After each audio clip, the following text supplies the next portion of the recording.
Spider baby, you're the one. Spider baby.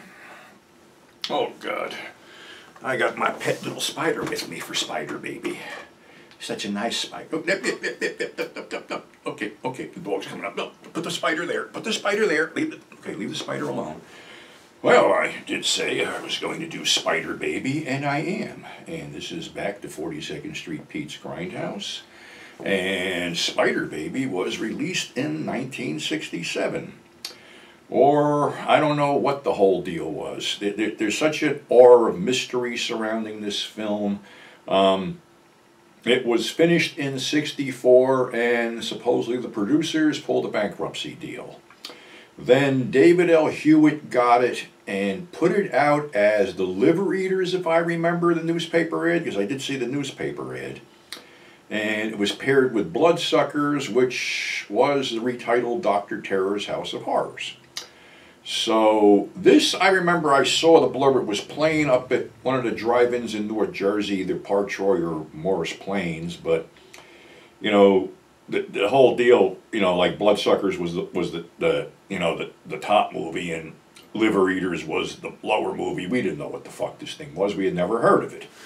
So anyway, story is that Jack Hill looked for prints, finally found an answer print, put it together, and then put it out on DVD. But the backstory of the film is more interesting because it was Sid Haig's maybe third or fourth film.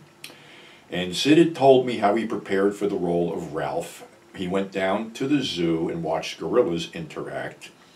And then he went to the playground and watched children interact.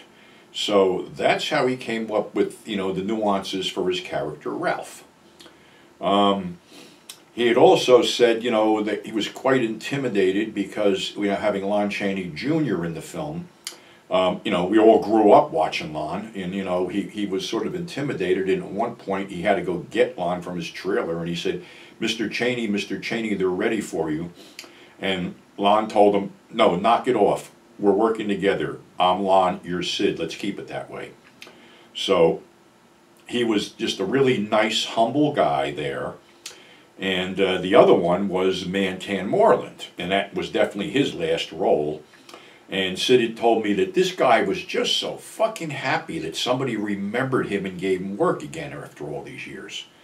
So, you know, those are little nuances in there too.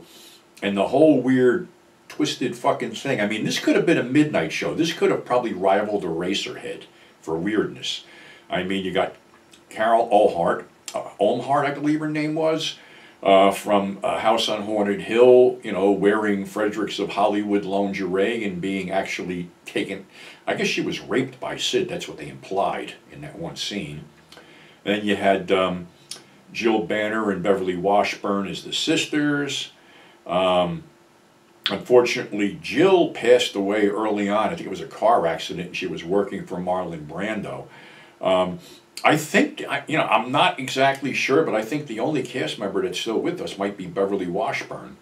And, you know, she, for the last couple of years, was doing some stuff for Ted V. Michaels out in Las Vegas with the Astro Zombies and, what the hell was it, Paranormal something or other, Text Messages from the Dead, whatever Ted was doing, she was in there.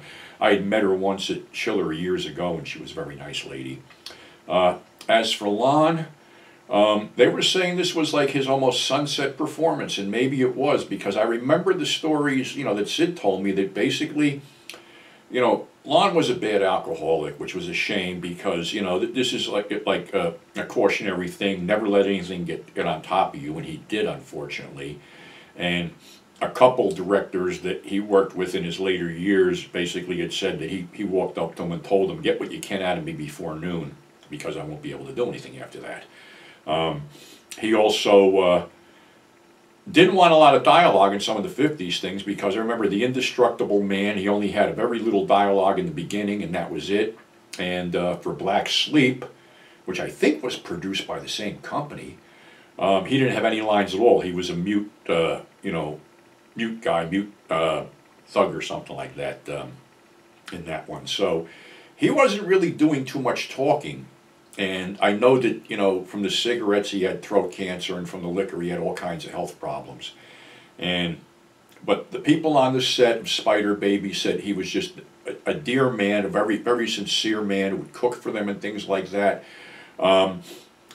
They had done, when he had done that last scene, basically everybody on the cast had tears in their eyes. They gave him a 5-minute standing ovation and wouldn't let him leave the stage. So yeah, in that picture, it seemed like he really wanted to behave himself and give it its all, because I think in the back of his mind he knew that his time was, you know, limited here, and he had, you know, done several other films culminating with you know, The Female Bunch and Frankenstein versus Dracula, and he had little to do with that, and he looked horrible. But like I said, you know, he was a dear, dear man that we all grew up watching. And unfortunately, for whatever reasons, he had his demons, and his demons got control of him. He was not only great in his horror roles, he was in some westerns and other things where he was good too. Young Fury, he was the bartender. Welcome to Hard Times, he played another bartender. He had some, you know, lengthy dialogue pieces in that. So I think he was trying to, like, get his act together before the end a little bit. I'm just speculating on this because, you know, he was my favorite actor growing up. The Wolfman was my favorite Universal monster, and I always loved Lon Chaney.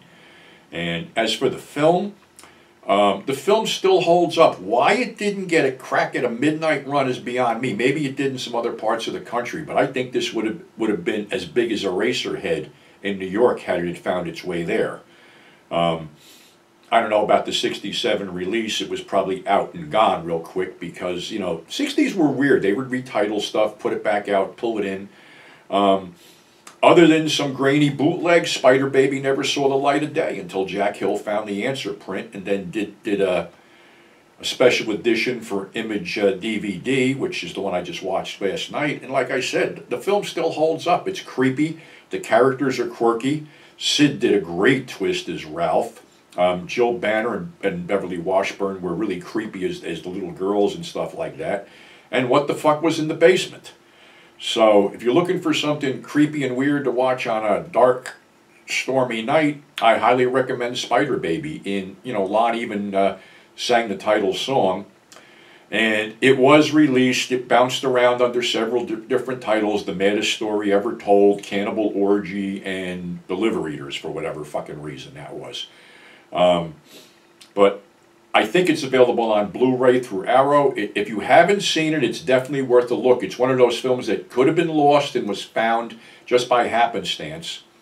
And I think that pretty much was the first picture that Sid had done for Jack, and then he did Pit Stop after that.